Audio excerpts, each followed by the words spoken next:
Welcome to the first in a fun new series of pasta classes. I'm excited to do this. Pasta for me is such a it's such a meditation. It's such a fun combination between something that you can always put together. Literally, all you need is flour, and sometimes not even that.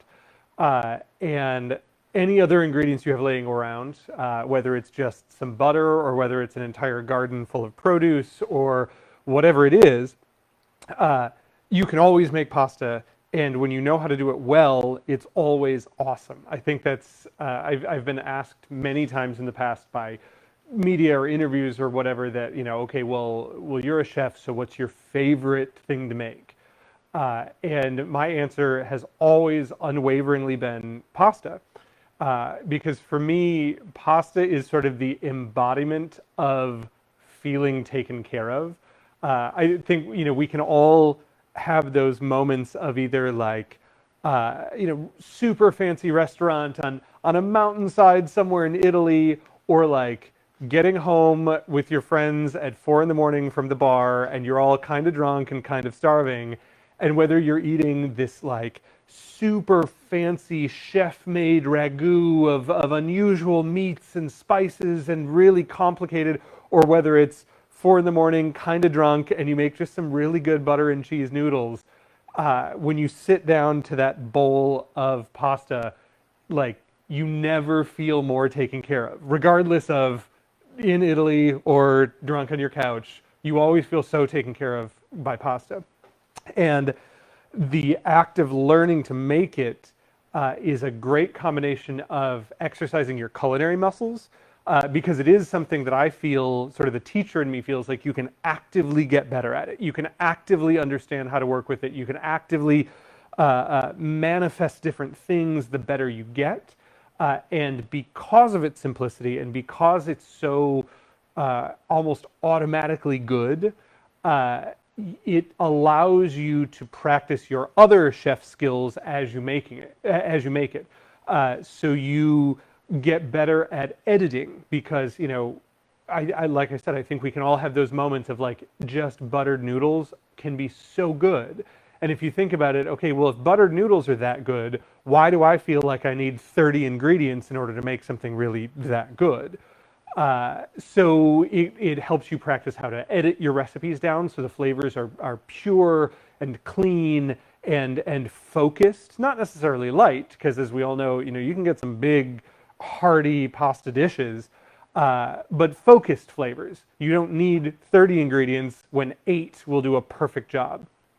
And with that, pasta can also be so artistic in a sense. It's so technique oriented, and I say technique oriented not in the sense that it's difficult, but in the sense that it's not even really a recipe once you get to a certain extent. Once you get to a certain level of confidence, like I can't tell you the last time I actually looked at a recipe. In fact, for today and setting up for these pasta classes, I know especially those of you who are not as comfortable in the kitchen like to have numbers and measurements and recipes. And so I actually had to go back through some of my books and look at what the measurements actually are in order to tell somebody, because I didn't know. I just make it and it comes out right. And if it's a little off, you work with it as you go. And with pasta, if you practice it, if you build that technique, it's easy to work with it as you go. You don't need to think of it in terms of, oh, well, I can't, I don't have my recipe handy, so I don't know what I'm doing. Like, of course you do. It's pasta. Just make pasta. You don't need a recipe. So I love that concept of it, especially from a teaching perspective, because it's less about, follow my recipe and more about here is how pasta comes together, and here are the reflexes you need to have, and here are the concepts you need to have confidence in. And with those things, you just play. You just get in the kitchen, you see what you have in the fridge, you see what you have in the garden, you see what you have on the counter, and you make some pasta. Sometimes it's flour and water, sometimes it's flour and egg, sometimes it's none of the above, and you can still make pasta out of something. It's like magic. You got nothing and you make pasta.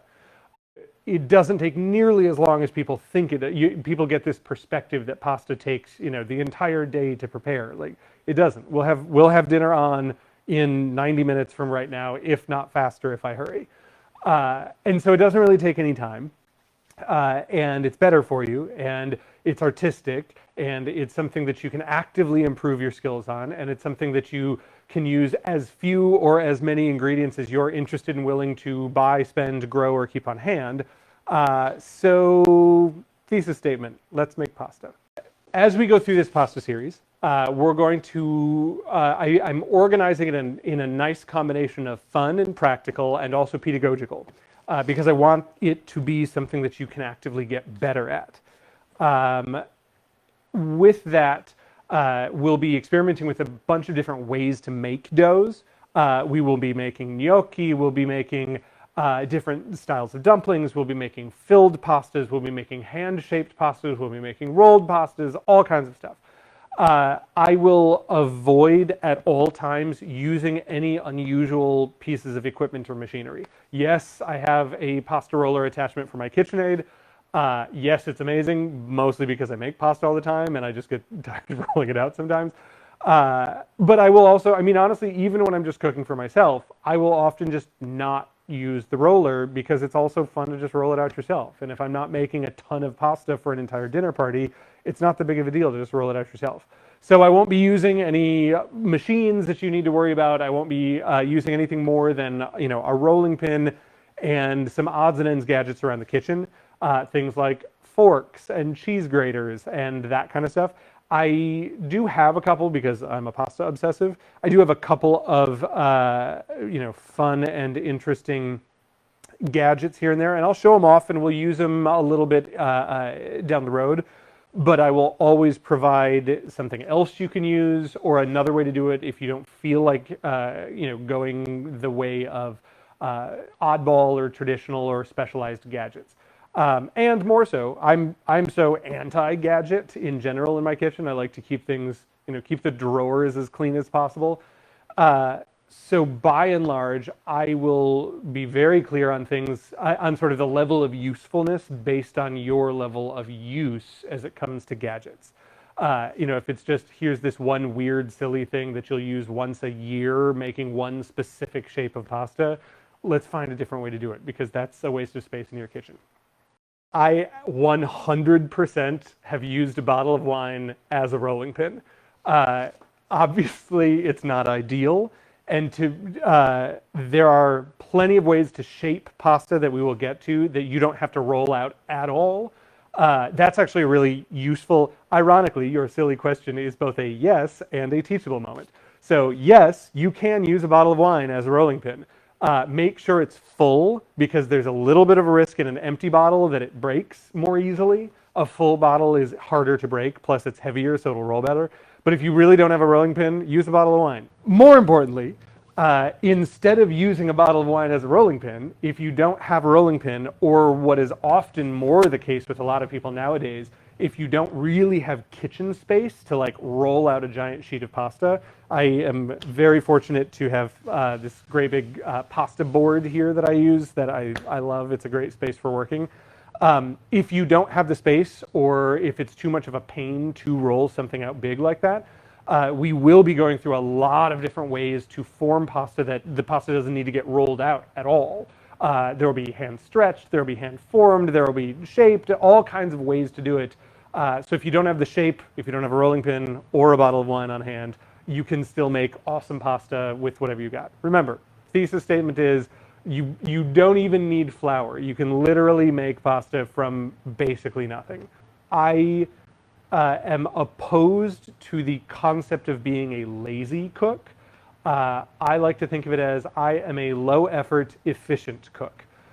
So the idea of like, oh, I'm a lazy cook, so I, you know, do this once in a while, or like I cut all these. No, I do all of the steps. They all get done correctly, but I do them on my own time, and I make sure that it goes it's exactly as much work as I'm willing to put in, and everything is streamlined. It doesn't turn into a 6-hour day of pasta making. It turns into, you know, I did something for 10 minutes yesterday, and it took me an hour today to finish, and it's done. Okay. Flour. We're going to go super simple today as far as sort of what everyone expects from pasta. We will grow from there into more and more interesting and unusual styles of pasta. Generally, when people talk about pasta, they think about flour and eggs. Those are sort of the go-to styles of pasta making. I have sort of the two most known. This is just all-purpose flour, soft wheat flour you would call, and this is semolina flour. A lot of people, this is sort of, the buzzword in pasta making. Real quick explanation, it makes sense once you go into the linguistics of this. The reason why soft wheat flour is called soft wheat flour, in one sense, is that the grains of wheat are actually softer than the grains of durum wheat, which is semolina. Semolina is made from durum wheat, which is basically a different species of wheat or a different variety.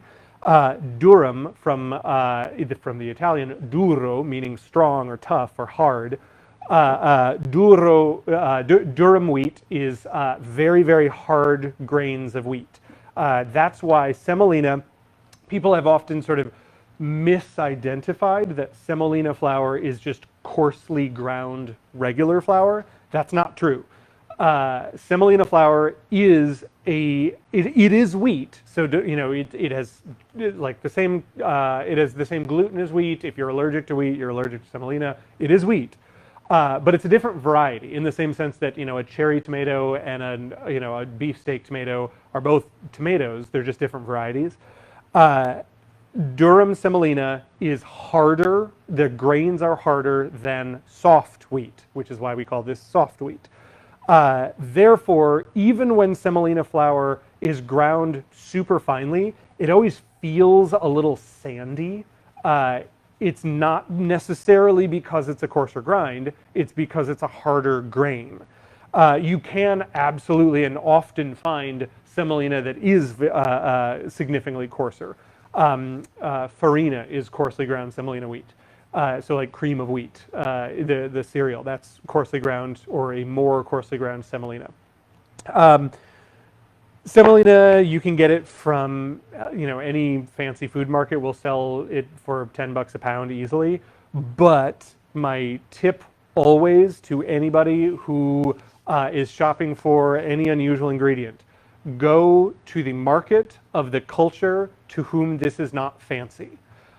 So Middle Eastern cooking, Middle Eastern bread, Middle Eastern pastry, Middle Eastern cooking uses tons of semolina. It's very, very common. It's more heat resilient. The plant is, which is one of the reasons why like durum semolina is very popular in southern Italy, as opposed to northern Italy, where it tends to be a lot more soft wheat flour. And because of that, you also get a lot of durum semolina in North Africa and in the Middle East, where it's super hot and sunny in a lot of places. So if you go to a Middle Eastern market, semolina flour is like $2 a pound, because it's an everyday thing. It often is fresher there too, because people are buying it more. It's not that one, $10 pack on the back of the fancy food store shelves waiting around for somebody to buy it as a gift for somebody. Instead, you go to a Middle Eastern market and this is what people are making for dinner every day. And so you can buy semolina flour that's fresher, it's in better rotation, and it's like $2 a pound. We are not using semolina flour today. We're going to use soft wheat flour today.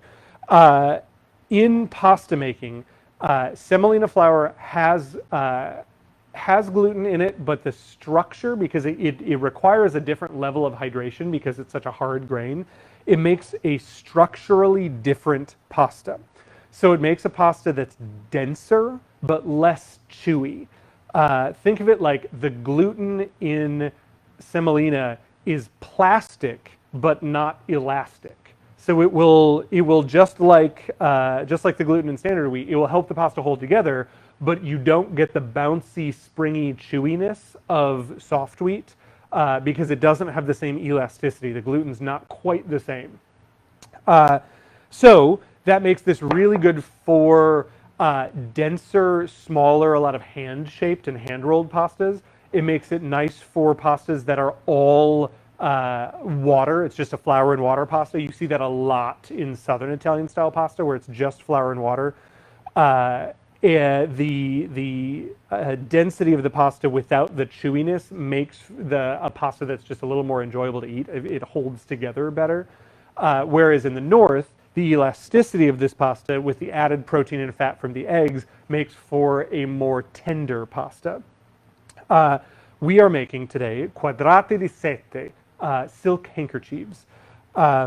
This is a northern Italian style pasta, soft wheat, lots of egg. It's one of the simplest, easiest pastas to sort of throw together without an afterthought. So I wanted to start with something easy like this. I have semolina out as an example, but we're going to go soft wheat flour. For those of you who like measurements a lot, this is 200 grams of soft wheat flour. I will say this now, I will continue to repeat, I very rarely measure. 200 grams is about a cup and a half, depending. But again, it depends on the humidity in your room. If your room is really humid, your flour will absorb more moisture, and so it will actually need less moisture in it. Or you might need to add a little flour if you have too soft of a dough.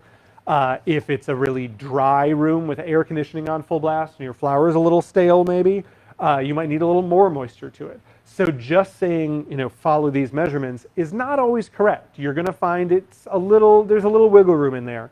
But 200 grams of soft wheat flour. For this, I always salt the pasta dough. I use about a half a teaspoon or so of salt.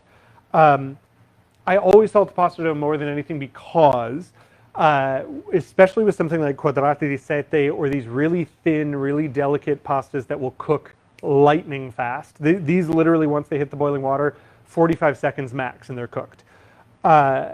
With that, the idea of heavily salting the pasta water and then hoping that the pasta is going to absorb that salt to flavor it is not really going to happen unless you're egregiously salting the pasta water. And I don't. It's 30 seconds. I'll season the sauce correctly. I'll make sure the pasta has a little seasoning in it, and a little salt in the water, and that's good. But you want to season the pasta. So a little bit of salt. Let's talk eggs. Eggs, so I've got here a total of 105 grams of liquid. So this is 1 whole egg and 2 egg yolks. So for 200 grams of flour, it's about 105 to 110 grams of liquid, ballpark. I start a little, I start a little on the low side. I'll go 105, and then if it needs another, spritz of water or something, that's fine. It's going to, again, depend on the climate. It's going to depend on a few things. You just kind of got to feel it out. That's, I think, why I like teaching this or talking about this as more of a technique and less of a recipe. Because if you follow the recipe and you're having a really hard time and it's a really sticky or it's a really hard dough and you just don't feel it's right, but you promise you followed the recipe, it's not necessarily you. It could be the flour, it could be the egg, it could be a bunch of different variations that, at the end of the day, just add a little extra flour or, add a teaspoon of water. It's not that big of a deal. If I did need more moisture with this, I would add water, if it's like a teaspoon. If it's 2 or 3 teaspoons, I might throw another egg yolk in this. Specifically, water, when you're deciding what to use in a pasta, and we'll get into this in depth in future recipes, but generally speaking, a water-based pasta relies exclusively on the gluten in the flour to hold it together. Egg whites give your pasta structure. Egg yolks give your pasta richness and tenderness. With all of that, there's a little bit of there's sort of a bell curve of leeway. Egg yolk or egg whites can also lend like a slick feeling to your pasta, which isn't great when you use a lot of them. I have done, and you absolutely can do in the future. We'll probably do it just for the sake of experimentation. You can do an all egg white pasta. I would only recommend it with some really specific, you want some really intensely flavored, really textural sauces, because the texture of the pasta is a little slick and it's not very flavorful. So egg white pasta is weird, but totally doable. Like I said, we'll do it in the future sometime. Egg yolk pasta is extra delicious. It's a little flimsier. So if you were doing something really structural or really defined, if you were doing something with like ridges or shaping it into interesting forms, egg yolk pasta is going to be a little tougher to work with just because that added fat makes it less resilient. And then just straight up water pasta is the most structurally resilient, but the least delicious on its own, which is why you find, I mean, in a lot of Southern Italian cooking, you're using big, gutsy flavors, you know, lots of oil and fried oregano and sardines and anchovies and chilies and garlic and onions, and you're making a more intense sauce because the pasta is a little, I mean, it's good, it'll always be good, but it's not quite as flavorful. It's not quite as rich and tender as if you were using egg yolks. Okay, so we've got, like I said, 1 whole egg, 2 yolks. I pre-measured this. I never pre-measure this, so this just makes it look cooking show-ish. Going forward in these more of these series, you're never going to see me pre-measure. I just crack right into this little volcano of flour I built on the board. You can also do this in a bowl. I think 1, it's more fun to do it on the board. 2, you're eventually going to need to tip it out anyway to get it kneading. So why would I make a mess out of a bowl and then also make a mess on the counter? 3, I find just in practice, doing this by hand on a board, you get a better feel for the pasta. You know, if you need a little water, if you need a little more flour, you know, you can manipulate the pasta more easily in this situation, I find. Using a fork or your fingers, you just start mixing this together. And again, you don't need anything beyond this. You can do this in a mixer if you want. Again, I find it actually, as much as people think that they're saving time or effort by doing this in an electric stand mixer or something along those lines, you actually, I find, end up wasting time because you think of like all of the extra mess you're making, you think of the extra time transferring and putting your machine together and taking it out of the machine because then you have to knead it again, and if you're going to knead it in the machine, you have to swap over to your dough. It's like, just make it on the board, do it by hand. You don't even need the fork, it's optional. I use a bench scraper all the time in pasta making, a bench knife, dough knife, whatever you want to call it. I think this is absolutely invaluable. You do not need it. You can do it by hand for sure. But as far as like manipulating all of this flour and sort of wet dough mess, I find it a lot easier to use a bench scraper. It just helps make sure, frankly, it helps you keep it cleaner. Whatever, moving on. Get a bench scraper. That's one gadget that I think you do need. So what we've got here is a kind of mess of egg in a pile of flour. All we're really kind of doing, and again, you can see, you can do this by hand and just kind of like get it working together. We're really just trying to get all of the flour wet. So there's no great skill to this. You can do it any way you want. I find it really easy if you have a bench scraper to kind of like do the smear technique that ensures that you don't have little holdout pockets of moisture or holdout pockets of flour in here. Just kind of smearing along to make sure that everything's getting a little bit of egg all through it. You can also with this start seeing where you're at from a moisture perspective. So right here, if I kind of start squeezing it and seeing where we are dough-wise, this up here is still pretty soft. I can feel there's still some pockets of moisture in there. If I lift it up, there's still a lot of really dry flour down here.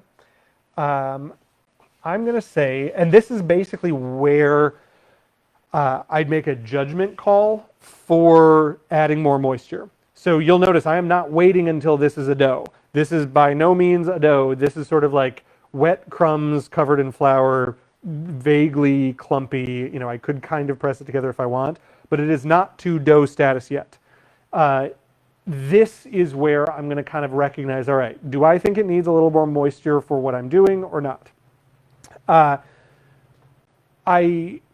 You would stop at this point and think about what kind of shape you're making.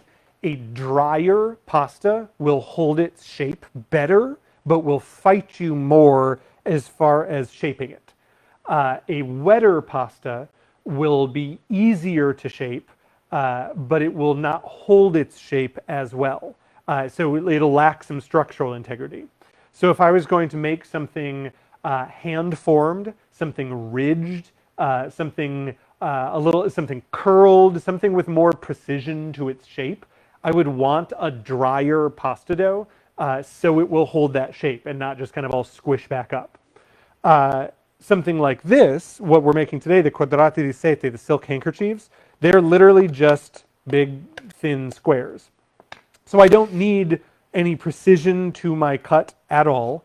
And frankly, rolling an extra thin sheet of pasta is easier if the pasta is a little softer. So I am going to add just a little extra moisture to this. And it's based not on the softness of the clump, but it's based instead on how much dry flour I can still see that's not a part of the clump. So the individual clumps of dough that are starting to form are actually basically correct, but there's a lot of flour down here that you can see that's really dry. There's basically no moisture in any of these crumbs quite yet. So it's the amount of these dry crumbs that tell me I want a little extra moisture in there. Even though it's an all egg pasta thus far, I'm going to add I'm starting literally with like a teaspoon of water that I just added in. And I'm just going to see if that's enough. I'm just going to kind of keep manipulating this pasta. I'm kind of, squeezing it together, starting to get it to form into a dough, start trying to stick all of these dry crumbs into the wet stuff. I need about like a half a teaspoon more water for these remaining crumbs. Go a little at a time. There is absolutely no hurry on this, and taking your time and going little by little will do nothing to negatively affect your pasta. However, if you go too fast, if you think of it as like, oh, it's way too dry, I'm going to add an entire extra egg, and you completely throw off that moisture balance, then you're going to end up with a much too soft pasta dough, possibly, for what it was you were hoping to do. Which, another sort of saving grace of pasta in general, there's no such thing as ruined pasta dough. I promise. Unless you do something ridiculous. You cannot over-knead it. And if you make it too soft or you make it too firm, you can always use it as something. Always. You might not be able to make exactly the shape you were hoping to make. So, if you had your absolute heart set on making farfalle, the little butterflies, and you make a really soft pasta dough and you just cannot evenly cut and shape it in a way that is going to allow you to easily form them, like, okay, well, you're not getting farfalle tonight, but you absolutely can get a bunch of other things. There are plenty of other shapes you can make that will be just as delicious in just the same way. It's just not going to be farfalle. So I think it's two good lessons. Go slow, be thoughtful about what you're making, and know that, at the end of the day, like, it's still going to be pasta and it's still going to be good. You just might not get the shape you're planning on. Okay. So as you could see, I was messing around. I added, after that initial bit of water, or after the egg, I added probably a total of a tablespoon more of water to this in those three little additions that I did. This has given us a sturdy, relatively firm dough, but it is pliable. So like you can see, it's holding together. It's got some flexibility to it. It's not rock hard or super dry, but at the same time, it's also it's not sticky at all. It's a pretty firm dough. This would be what I would consider a fairly standard pasta dough texture right here. This is not a soft dough, nor is it a particularly firm dough. This is kind of right in the middle. You can also, and because I'm making Quadrati di Seta, I am going to add just a little more moisture. Again, remember, a softer dough is easier to roll thinner. At this point, this pasta dough would be perfect for most basic shapes.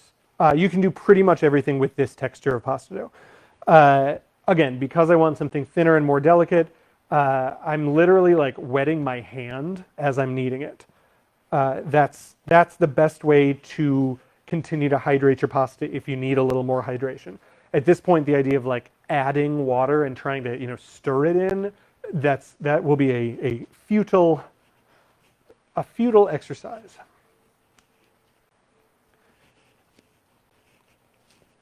But once you get it hydrated, you can see it very quickly switches over from that dry, crumbly look to really, really elastic. It's getting nicely elastic. This is not sticky at all.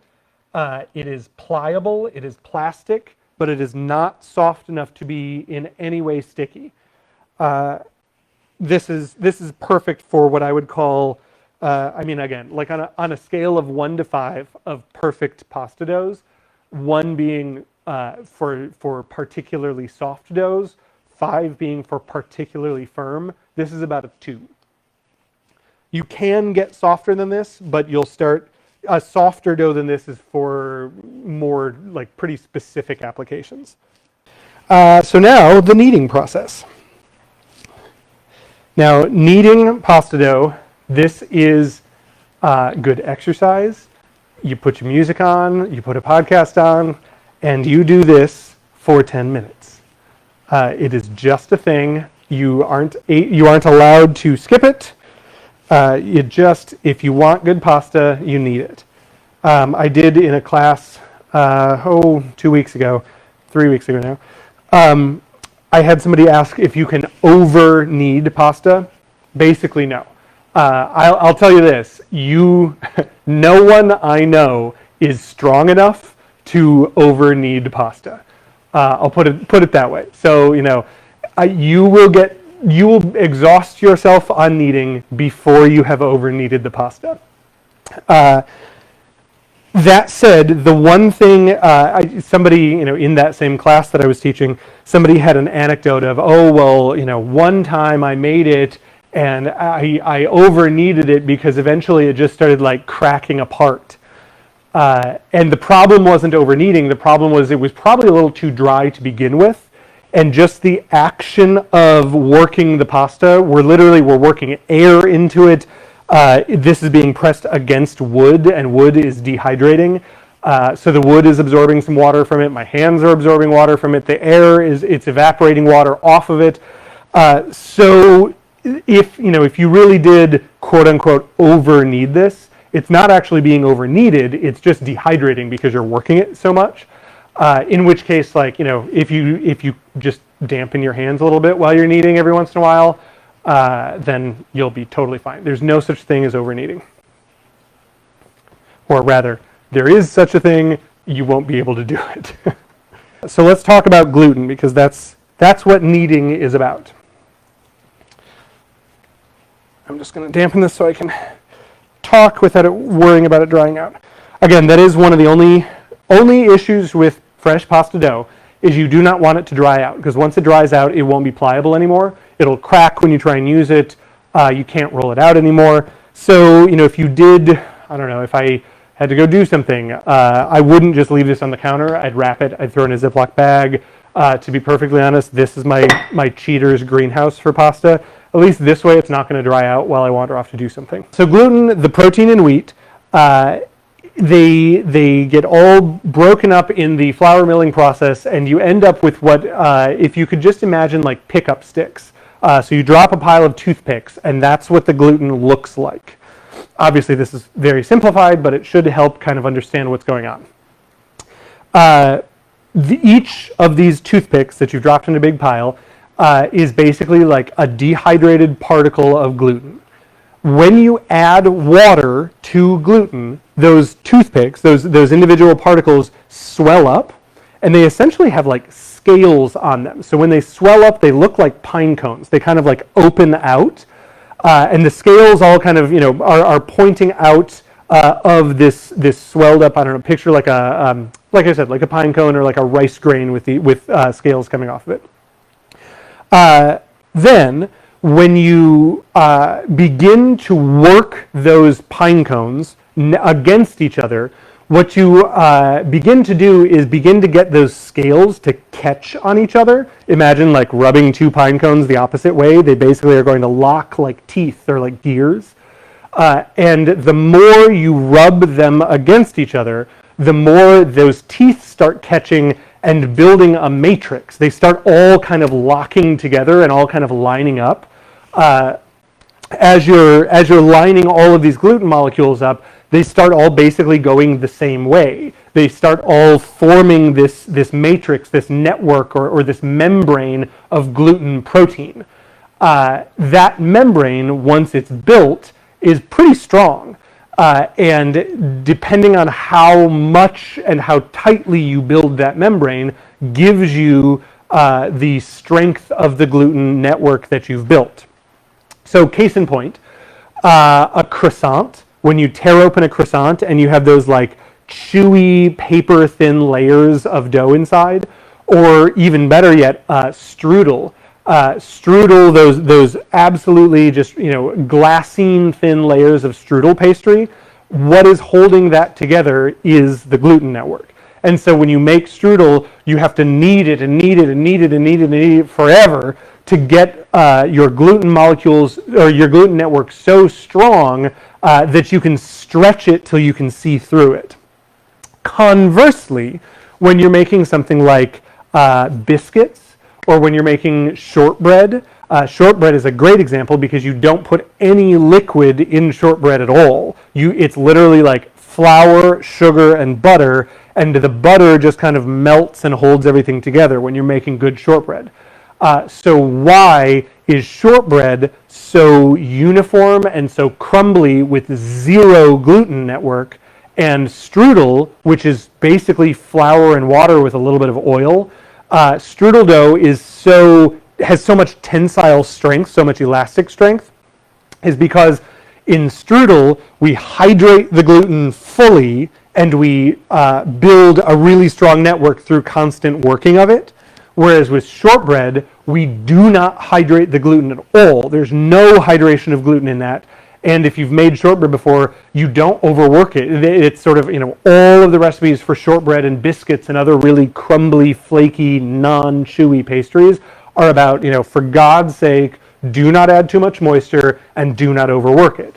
Because if you do either of those things, you start to build that gluten network and you end up with chewy biscuits or like rock hard shortbread because you've built a network that the pastry does not need or want or support. So that's what we're doing. The ability to get our pasta to essentially hold together is using this gluten and sort of doing our aggressive, consistent knead. And I can show you, I could absolutely keep going on this. Again, the little old Italian lady in me says, no, a full 10 minutes, don't stop. But I don't actually want to stand here the entire time. Let me show you some tips and concepts with knowing how you're close to being done. So for starters, see how smooth this has gotten. This is like baby's bottom smooth. It is evened out into a really silky dough. So that's a great point, or a great way to know that your kneading is going in the right direction, if not done. Another thing is the elasticity. So as I said, gluten is elastic. So if we did a good job with our knead, this dough should be elastic. So a simple way to do it is just a fingerprint touch. If you poke it, that fingerprint should like come back out of the dough, as you can kind of see that it did. Another way, like with this one specifically, if I press down on it, you see how it like kind of bounces back up rubber style. This is a very elastic dough. You can see, pressing on it how springy it is. That indicates successful gluten development. Another thing you can do that's kind of interesting, and I'll see what I can do on camera to show you, but you should be able to see two things in here. Let's see. Yeah, you can kind of see that. So can you see that the constant working of this dough on this slice here, you can almost see like the muscle fiber of the dough. It almost looks like a muscle you've sliced into. You can also see a lot of little teeny tiny bubbles in there. Again, that's showing that the bubble, or that the dough has enough structure to maintain the bubbles that we're creating as we're constantly folding and folding and pressing and folding. So this shows, you can see that like muscle-like gluten network in there. So that indicates that we have definitely done some solid gluten development. Next thing we have to do with this, with all pasta dough, it needs to rest. It has to rest. Depending on what you're making, depending on what you're doing, and we'll kind of experiment with this as we're moving forward, some pasta doughs need to rest a lot longer than other pasta doughs. The two things that resting does. One, it hydrates the flour fully. Hydrated flour cooks more evenly. Frankly, it tastes better. You can digest it better. So hydrated flour just is sort of culinarily nicer. Think about, as a great example, cookie dough. If you make cookie dough and then bake it the next day, they always bake better and taste better than the first day. That's not to say that the first day they're not great, but like, let them sit overnight in the fridge, and it's not just the fact that they're cold that makes them bake better. It's the fact that the flour has fully absorbed all of the ambient moisture in this suspension, and they're going to cook more evenly and just cook better. So same thing with this pasta dough. If we let it rest, it's going to hydrate. That helps. That hydration rest is also really key when it comes to pastas that are not as gluten-based. So in the future, when we do gnocchi, or we do other interesting dumplings, or sort of other pasta variations, we won't build the gluten in those doughs, or at least in many of them. We won't build gluten at all, but we still want the pasta to rest because there is still that hydration. We still have that sort of finding that equilibrium of moisture inside the dough. So that alone needs to happen. More importantly, especially with this pasta dough, the gluten network that we have now worked really hard to build it looks like a muscle and it behaves like a muscle. We are going to roll this out very thin, but right now it is much, much too tight to be able to be rolled out.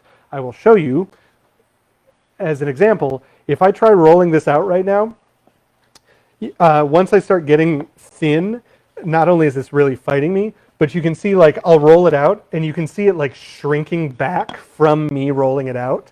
So like you pull and it's constantly like pulling against in the opposite direction. This is going to fight me the entire time I try rolling it out. It's going to make the job really frustrating and I will give up. So this has to rest. That is a good thing to keep in mind too, is if you're having trouble getting your pasta dough to roll out, if you find it like pulling and sort of fighting against you, a good way to absolve yourself of that is to let it rest. That's often just telling you like, okay, you didn't let it rest enough. It's still a pain to roll out. Give it a little bit of time, and it will get better. I'm going to be a little more impatient with this than normal, simply because today is a more simple pasta day, and so normally in a more complicated class, now we would start the sugo. We would start some sort of sauce or condimento or ragu or something along those lines in the sort of daily life of making pasta. Now we will prep everything else that we need for dinner. Because once we start working on the pasta, it moves pretty fast. Like once it's shaped, you can cook it and it cooks for 45 seconds and dinner's on. Quadrati di Seta, and this specific style of pasta, starting out with something really simple, we're going to do a butter and herb sauce, brown butter, nutmeg, parmesan, some herbs. Very, very simple. It'll come together in minutes. So that said, I won't have a ton of time to sort of eat up the normal resting period of this pasta. Normally, and for something like Quadrati di Seta that you want to get very thin when you're rolling it out, the thinner you want your pasta dough rolled, the longer you want the pasta to rest.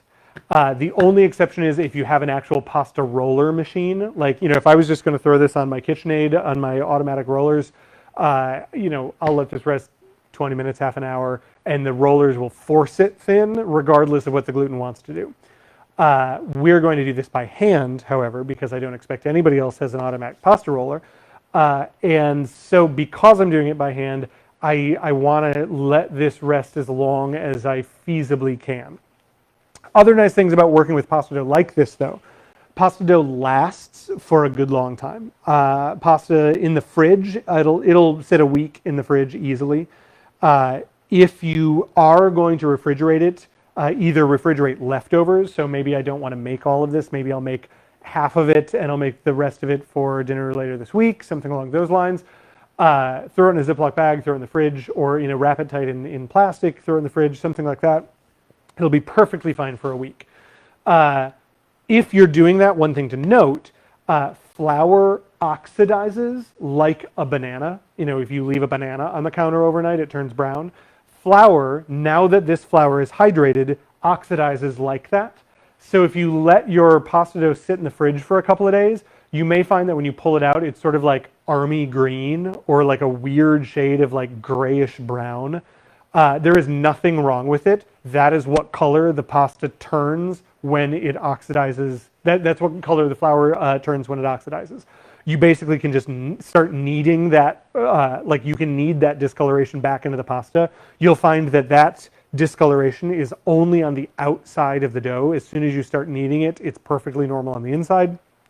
It is 100% fine. There's nothing wrong with it. You don't have to cut it off. You may find, depending on the shape and depending on how much you're working the pasta, you may get a little marbling of the color. Like if you just work that discoloration into the pasta, you may find a little bit of marbled coloration in the finished pasta. Again, no big deal, perfectly edible. You can't taste it. There's nothing different about it. The only thing I would say is if you find that's the case, just use a sauce that's not clear. So, a butter sauce that's basically colorless. If I was really concerned about making Quadrati di Seta and making them really nice looking, and I don't want that like kind of greenish brownish marbling that's going to be really light and not a big deal, but you might be able to see it if you're just saucing it with butter. So just use something with more color than a butter sauce, or use something more opaque, and you will not notice at all, I promise. The other thing with leftover pasta dough or with pre-made pasta dough, it freezes beautifully.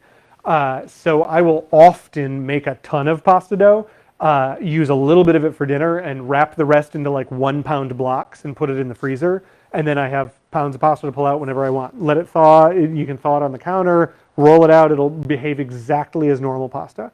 That's actually a great thing. Every once in a while, if you, I don't know, there have been times in the past where, I forget, I bought eggs and my partner bought eggs, and now we have like 3 dozen eggs at home. And at a certain point, it's like, okay, I need to use these guys up before they start getting less fresh. I'll just like make an 18 egg batch of pasta and block it all up and throw it in the freezer, and they'll be perfectly solvent. So we're just going to let this rest as long as we have patience to let rest. And in the meantime, we will put together our butter sauce for it. This is another good lesson in making great pasta. Point number 1, the pasta is the food. So especially in the Midwest, sorry to stereotype, but it's pretty accurate. The sort of Midwestern concept of pasta tends to be super overcooked, all like floury, starchy, and like the pasta is just a vehicle for the sauce. So it's a bowl of tomato sauce with some squishy noodles floating in it. Like if you want soup, make soup. If you want soup with pasta in it, make soup with pasta in it. We will, in future classes, make soup with pasta in it. We will do homemade pasta that is made to go in soup, and that'll be great. But if you're going to go into the effort of making good pasta, then note or expect that the pasta is the food and the sauce supports the pasta. Now, depending on how you do that, there are many ways to put that together. So obviously doing just like a flavored butter is the lightest possible way to do that for the most, short of like, I don't know, a little bit of lemon juice and olive oil. On the other end, and we will in the future get there, making a sugo or a ragu or like a braised meat, something much, much heartier and denser with meat and chunks of stuff in it, absolutely valid. But in the same vein, the pasta is still an active and equal participant in the dish. It is not meat with a little bit of pasta around it. So that's one thing, sort of one, let it be resolved one. The pasta is the food. Therefore, let it be resolved two, you add the pasta to the sauce, not the sauce to the pasta. So we're going to put the sauce in the bowl and we're going to add the pasta until it's at the correct balance of sauce to pasta, as opposed to just making a bowl of pasta and dumping a bunch of sauce on top. We want to make sure that the dish as a whole is correctly balanced. And everybody, myself included, has ended up with those pastas where it's either, pasta swimming in sauce, or more frequently, it's a ton of pasta that's just like painted ever so lightly with the thinnest layer of sauce because you didn't make enough sauce. So when you have your sauce put together, your condimento, your condiment, put in your bowl where your pasta is going to end up, you can add the pasta to your prepared bowl and sort of dress it as a dish all together instead of this sort of this like race to the finish, dump everything and realize it's off balance and you didn't do it right. So with this, I'm going to prepare our condimento and I can put it in the pasta bowl and just leave it there, and I'll make the pasta whenever. Again, like I said, it's not about being a lazy cook, it's about being efficient, and it's about the pasta being on my schedule as opposed to me being on the pasta schedule. So with the knowledge that the brown butter sauce that we're making doesn't really have a timeline to it, obviously I'm not going to make it this morning and have dinner tonight, but I can make the sauce, put it in the bowl, and it's not going to get better or worse, or nothing's really going to change about it as it sits and waits for me to make the pasta. So I can just make it, get it out of the way, leave it on the counter. I'll get to the pasta when I get to the pasta. So,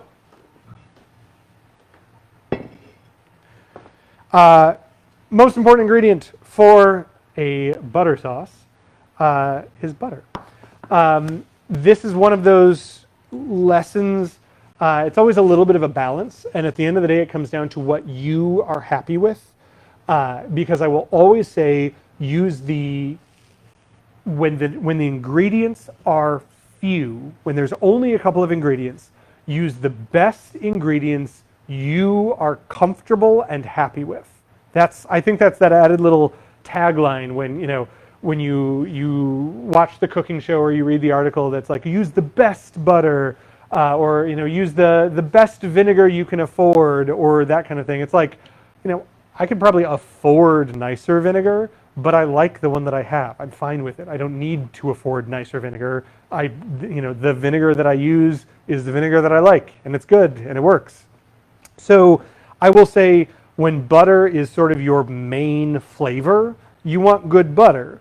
But if you make this with, Spartan brand grocery store butter and it's absolutely awesome and you absolutely love it, then that is the best butter you need to make it with. Like, you don't need to go more than that if that's what you're happy with. And once in a while, splurge and go like one step above.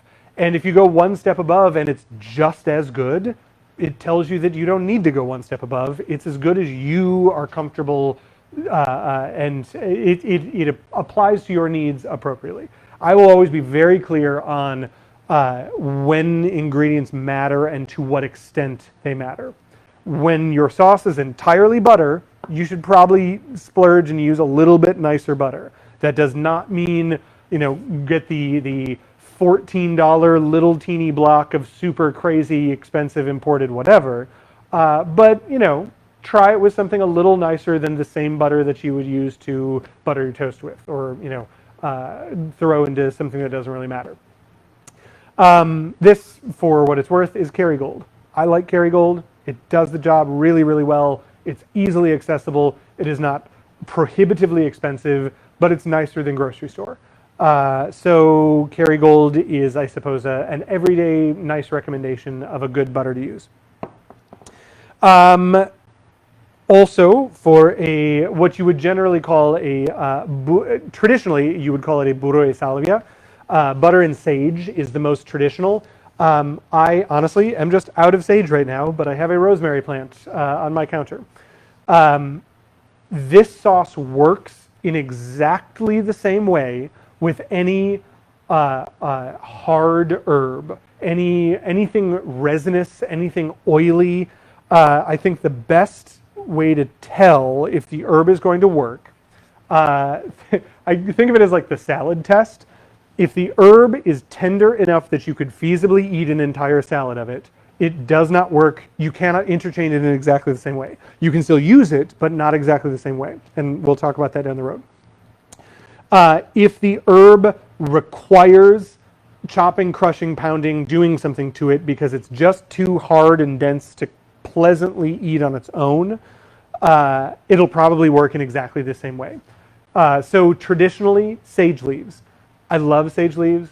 I love sage too much. Sage is one of those herbs that there is very rarely too much sage in a dish for me. However, we can all admit the leaves are a little dense, they're a little tough, they're a little leathery. They benefit from a little manipulation, whether that's chopping finely, whether that's grinding in a mortar and pestle, or frying in butter or olive oil. That's like the best way to manipulate sage. So that's kind of what I mean about like a dense, tough, oily, resinous herb versus a tender herb. Tender herb, you would think more like basil or cilantro. Maybe you don't want to eat a salad of either of those, but you can kind of think texturally, you could. Like they have the texture of something like a tender lettuce. So with that, the major difference is oily herbs are oily enough that when we cook them in butter, they release their flavor into the butter and hold up their structure well enough that they don't just burn straight out of the gate. Tender herbs, basil, cilantro, etc., if we fry them hard, you tend to actually evaporate out a lot of their aromatics because they're just not that sturdy. You just lose a lot of their flavor if you cook it more than just a few seconds. So for a resinous herb, we'll cook it in the butter for a solid minute. For a tender herb, we'll actually not cook it at all. We'll put it straight in the bowl, uncooked, and we'll pour the hot butter over it, and that's as much cooking as it gets, is just being dressed with hot butter. It'll bloom, and you'll smell the herb, but we're not really like cooking it. We're just kind of like warming it up. Therefore, sort of with that in mind, you can use any herbs you have on hand. So we'll use these techniques moving forward in a lot of different ways, but traditionally, burro e salvia, butter and sage in Italian. Mostly traditionally, rosemary is a great substitute because I'm out of sage, so I'm using rosemary. I've done this with lavender and like an interesting variation with like lavender and a little bit of hot chili pepper. And do sort of a Provençal inflected brown butter with this lavender resiny floral perfume to it that's delicious. So lavender is that same kind of like dense resinous herb that works really well. Otherwise, if you've got basil on hand and you're really excited to have basil on your pasta tonight, you can do the same exact thing, except you don't cook the basil, you just dress it warm in the bowl. So we've got butter, and use more butter than you think you need for this dish. When the butter is your sauce, you want sauce.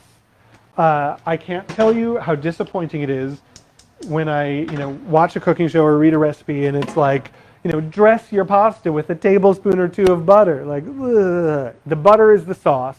You need some sauce. And again, we're not swimming in butter. We're not over dressing it, but use some butter. This is 4 ounces that I put in there, ballpark.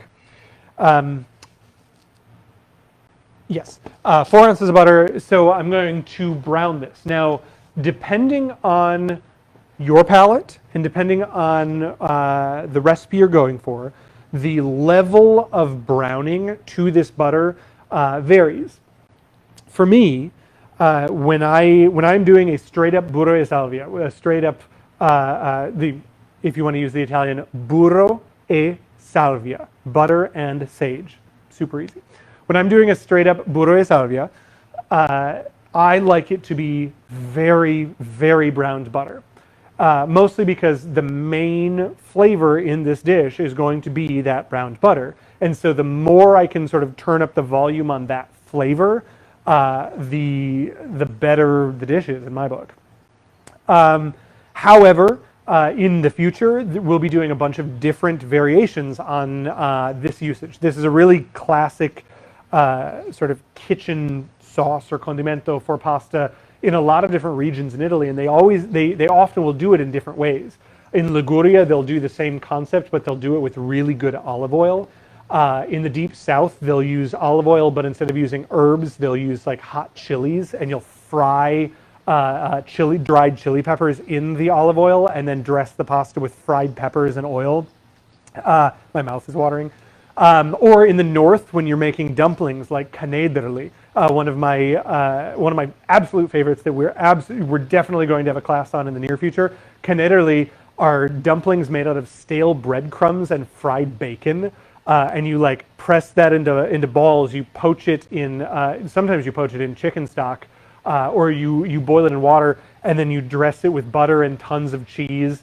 And with something like canederli, I don't get the butter nearly as brown because you've got a bunch of other flavors in there. You've got mace, and you've got some onion that you grind into the breadcrumb dough, and you've got all that fried bacon in there. And so I don't need the butter to be quite as much of a star. In this, butter is the star. So we're going to brown it. We're browning a lot of butter, and it's important that you use a larger pan than you think you need. Because the first thing it does is boil like this. What we're doing here is we're boiling off all of the water in that butter. Butter is a suspension of water in fat. So as we go through these stages, the first thing that we do is we boil off this water in suspension.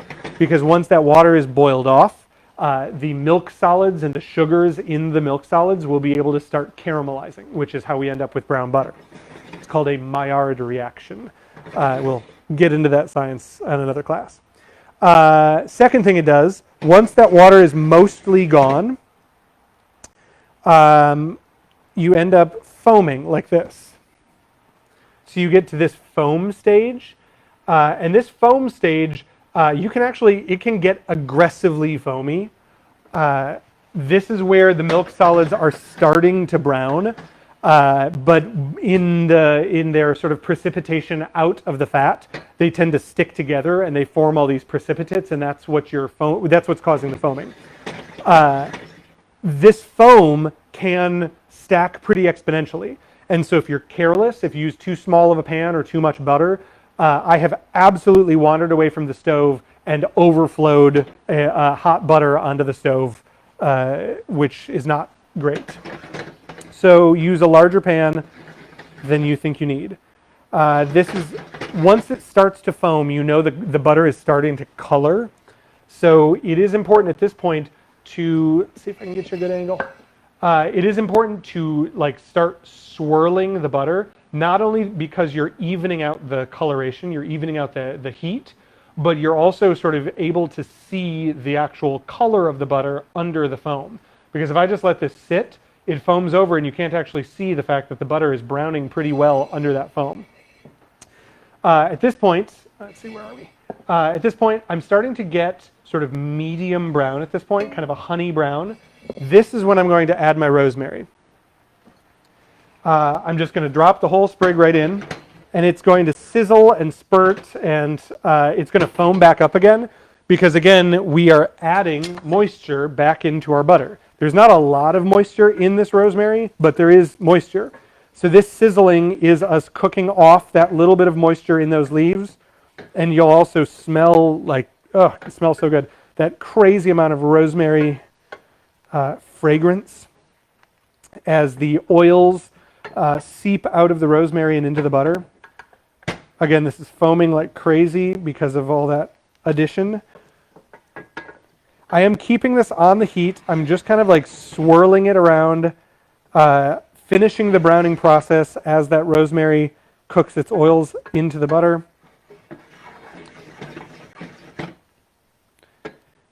And basically I'm going until the butter smells really toasty. It should start smelling really good. Honestly, brown butter is one of those things for me where it is one of the only flavors I need of something, is just really, really good brown butter. So I will admit, I tend to push it a little bit. I tend to go as close to the precipice to burnt as I can without it actually being burnt. This is very much a personal taste thing. I love that really, really browned flavor. If you don't, or if you don't care as much about it and you want to play more on a safe side, you can definitely take your time. So this is almost there. It's about medium plus on the brown level. And since I'm almost there, this can exponentially go from medium plus to burnt real quick. So this pan has so much residual heat in it right now that I can actually just let it sit off the heat, and it'll continue to brown just at a much slower rate. So knowing that I'm really close to where I want it, I'm going to let that residual heat finish the job. Instead of risking sprinting toward the precipice, I'm going to sort of saunter to the precipice. And it's basically there, so I'm going to give it a swirl to loosen up all the brown bits on the bottom and pour everything into my pasta bowl. Make sure I get all the brown bits, I get all the crispy fried rosemary leaves in there. It smells really, really good. Okay. And honestly, that's all there is to it, to doing the brown butter. Burro di salvia. You can see, like I said, this is brown butter. This is not, it's not burnt at all, but it is amber. It is not, pale, toasty, golden. It is amber brown. The herbs, the nice thing about these resinous herbs is when you fry them like this, they get crisp and shattering instead of chewy and tough and pine needly. So I'm leaving that right in there. I'm going to leave the branch for the moment. I'll use the branch just to sort of garnish at the very end. And this is good for the moment. We can set this aside. When we add our hot pasta to it, obviously it's going to remelt the pasta water that clings onto the pasta. Will sort of emulsify it into a creamy looking sauce. We'll top it off with a bunch of Parmesan cheese and some fresh black pepper and some fresh nutmeg. And that completes it, and it's so good. Again, mouth is watering. One last thing to talk about is Parmesan cheese is another one of those things. It is up to you completely. Even the can come in handy in certain situations. This is one of those things that I will always splurge a little bit on. I won't necessarily buy the fanciest, nicest Parmesan. Parmigiano-reggiano or Grana Padano works. But I will always buy something nicer than the pre-ground. I will always buy something fresh. And I will always buy the real stuff.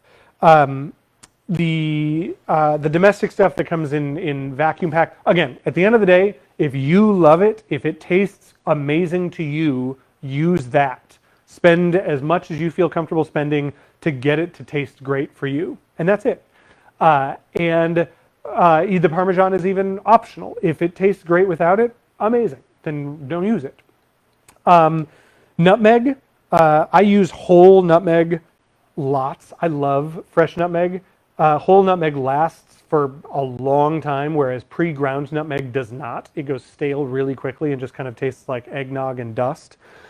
Fresh nutmeg is citrusy and it's perfumey and it's really savory and peppery in a way that the little ground containers just can't ever be. They're way overpriced when it's pre-ground. You don't need a fancy nutmeg grater. I literally use the same grater I use for the Parmesan cheese as I do for the nutmeg. Does the same job. Don't get silly extra gadgets. It's a waste of time. Spend your money on whole nutmeg and decent Parmesan cheese, and that will make your pasta better. Nutmeg graters will not make your pasta better. So let's check in on our dough. Again, this is not quite as rested as it should be. It's going to be it's probably going to fight me just a little bit. The one benefit I have is it's a softer dough. The firmer the dough, the longer it needs to rest. Softer dough like this, it's probably, like I can tell, you know, when I give it a stretch, you can give like the fingerprint test. Again, you can still see maybe a little bit of elasticity in that, or if I give it a little bit of a pull here, you can still see it kind of bouncing back, but not quite as aggressively or quickly as before. So we should be able to get a decent roll out of this. Just maybe not as decent. So, rolling pin. Use whatever rolling pin you like. I prefer the French style or the mattarello. Mattarello is literally, this is just a dowel from the hardware store. It was a miscut piece that I bought for 25 cents, and I took some sandpaper to it, and then I oiled it with olive oil, and it is now a mattarello. This is obviously a small mattarello. Normally, a like traditional Italian would be this long and probably about this big around. It just, mattarello style rolling pin doesn't taper. You can see the French style tapers. This is a little more pastry style, a little less pasta style. They're all going to do and you know, we were talking in the beginning about you can use a wine bottle. So obviously, just get it done however you need to get it done. Flouring the board. Keep things well floured. Keep everything well floured. And here is one point. It is not at all necessary, but it's a little bit of a benefit. I use semolina flour for rolling out instead of all-purpose flour. So even though this dough is 100% soft flour, 100% all-purpose, I'm using semolina to roll it out because since it's coarser, a little bit grittier, it doesn't get absorbed as quickly into the dough and it falls off more easily when you put it in boiling water. So you don't end up accidentally adding too much flour, overworking your dough, and you don't have to add as much because the pasta dough doesn't absorb it as quickly. So we are going to just roll this out. If you keep it moving regularly, you also run less of a risk of of you rolling it out super thin and then it catching on you. You also, if you kind of alternate directions, it won't fight you as much with its elasticity. Keep it well floured. The granny trick also is to sort of do the roll and turn on the rolling pin. So as you're rolling, you roll it up and you unroll it the other direction. Again, this is just sort of making sure it's not sticking. And as you roll it up, you're also kind of giving it a stretch out. This is sort of a way, again, to sort of combat its elasticity. So it's not, it will hopefully fight you less. How much effort you put into this depends entirely on what you're making. You could stop at any point and make perfectly serviceable pasta in different ways. So this is not quite thin enough for the silk handkerchiefs yet. Let's see. It's getting there. It's actually really quite close. But not, I want to go a little thinner so they get really tender and silky. This, however, would be perfect for fettuccine, pappardelle, tagliatelle, something, a roll and slice style pasta. You can make most of your other pastas at this thickness, which basically is, you can't quite see through it, but you're getting there. For Quadrati di Seta, you want to go to, you almost can see it. That said, if your pasta was really, really fighting you, if you were really struggling with rolling it out, if your arms are tired, if for any reason, again, like I said, pasta is never ruined. It just might be different than you planned. And so if you were really excited to make Quadrati di Seta, and at this point it's like, you know what, your dough is just a little too hard. Maybe you didn't get it quite as soft and tender as you needed a little more water in the mixing process. It's a little too dry and it's fighting you too much. Then just don't make Quadrati di Seta. Make long noodles. Make farfalle. There are all kinds of ways to divert the path and end up with awesome, perfect pasta. It's just not the shape that that I'm making. So that's going to be one of the sort of theses and one of the benefits, if you will, of doing this pasta class series. Is I'm really going to angle this as a skills-oriented class, as opposed to just recipes. So it will be the kind of thing that on some days things just won't work out the way we planned, and so we're going to make something different and turn it into something just as good that work with the zen of the pasta. I think a good tell for Quadrati di Seta and sort of a very thin pasta is if I poke it, I don't really leave a fingerprint.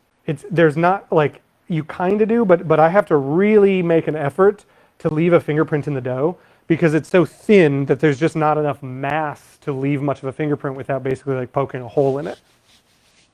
So this is pretty good. Quadrati di Seta, easiest shape in the world because it's just a square. It's a silk handkerchief. This is something you can play around with a bit. You can, of course, if you were making this for a fancy dinner and you wanted to make these all perfect squares because you were showing off your newfound pasta making skills, then just trim this down to be basically square shaped. Now, all of these scraps I just trimmed off, these are absolutely, especially for today, I'm cooking these and eating these. Like, there's nothing different or wrong about these. But if I was going to show off, and make perfect squares, then I would leave these out. Pasta is very resilient as a product. It's a very useful concept. So this, let's say I am making a nice dinner. I do want these to be perfect silk handkerchiefs. And so I don't want to cook these up tonight. This will dry. I'll literally just leave this out. If I just leave this out on a pan or on a plate or even on this cutting board right here, let it dry overnight. And then in the morning, all of this goes into a jar as dried pasta. And I will boil it up later this week for lunch. You don't have to chill it or anything. One of the cool things about making this style of old school pasta, I'll hear from people like, oh, but there's raw egg in it. Won't it go bad? Like, isn't it dangerous? The thing about food safety from a like raw materials perspective, bacteria need water activity in order to grow and prosper. This is so dry, and if we dry it fully, so I might dry this, if I had a lot of it, or if it wasn't this thin, like this is already almost drying out because it's so thin. If this wasn't this thin, I might dry it in the refrigerator, just leave it on a plate in the fridge. It's cold right now, so I'll put it on a cookie sheet, leave it in the garage. So dry it cold, great, guarantees your safety. Once it is dry, bacteria cannot live in it. It does not matter that there's raw egg in it. There's no water, so that raw egg can't do anything. And I wouldn't say like, so you can keep it for years. Like, no, you're gonna wanna cook it within a couple of weeks, but it can stay a couple of weeks and it's perfectly fine. You can keep it in a bag in your freezer, you can keep it in a bag in your fridge, or for a shorter period of time, keep it on a jar on the counter and just cook it every week or so. And it'll be absolutely perfectly fine because there's no water activity in it whatsoever. It can't go bad. Think about it perspective-wise, like beef jerky. Beef jerky, would sit in a jar on your counter, and it's meat sitting on your counter for weeks and years on end. If you eat beef jerky and aren't terrified of it all the time, this actually has lower water activity than beef jerky. So think of something like that. So I wouldn't eat this right now because obviously this is still a pasta dough. So there is liquid raw egg. There is water in this right now.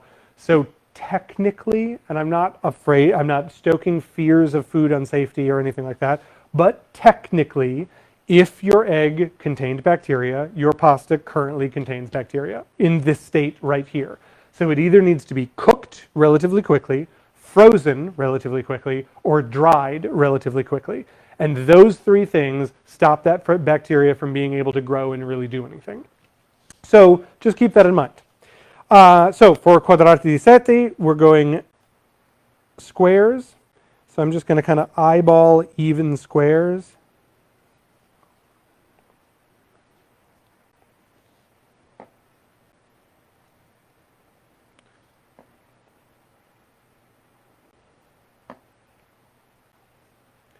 And we have got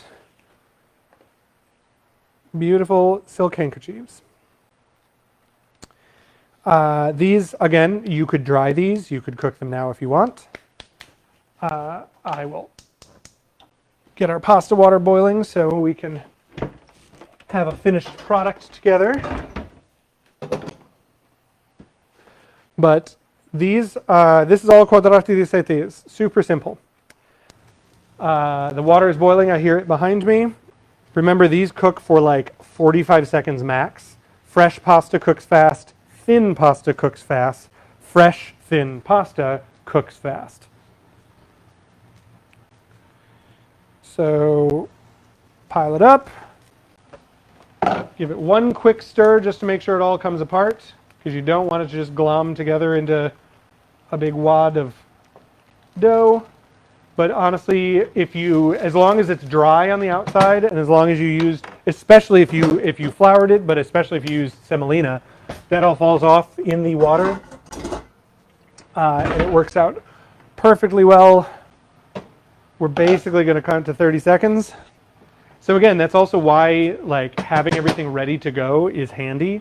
You know, imagine if I had to brown the butter now. Like, no, the pasta's basically suffering, you know, getting sticky and glommy, overcooking while I'm finishing up all the sauce preparations. Like, no, everything's ready. We just need to add the pasta. Pasta is done already. All you really wait for is for it to kind of, you know, float. It'll get a little bit firmer and glossier. I am using a sieve. Do not for the love of God rinse your pasta.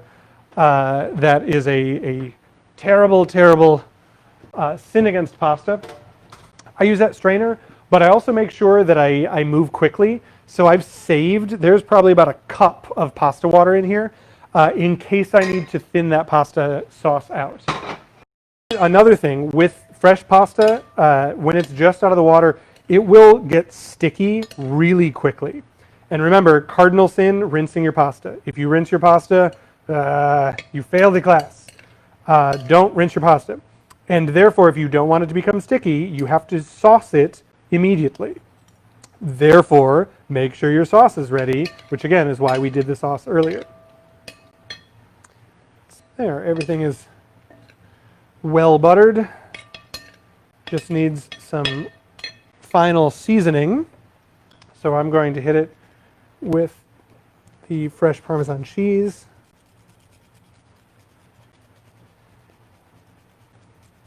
And yes, it's a generous amount because this dish, again, is very simple. And so it's just butter and cheese and the rosemary, little pepper, and a little nutmeg. So this is the fresh nutmeg. I love fresh nutmeg almost as much as I dislike. And then finally, I'm going to hit it with a little fresh black pepper.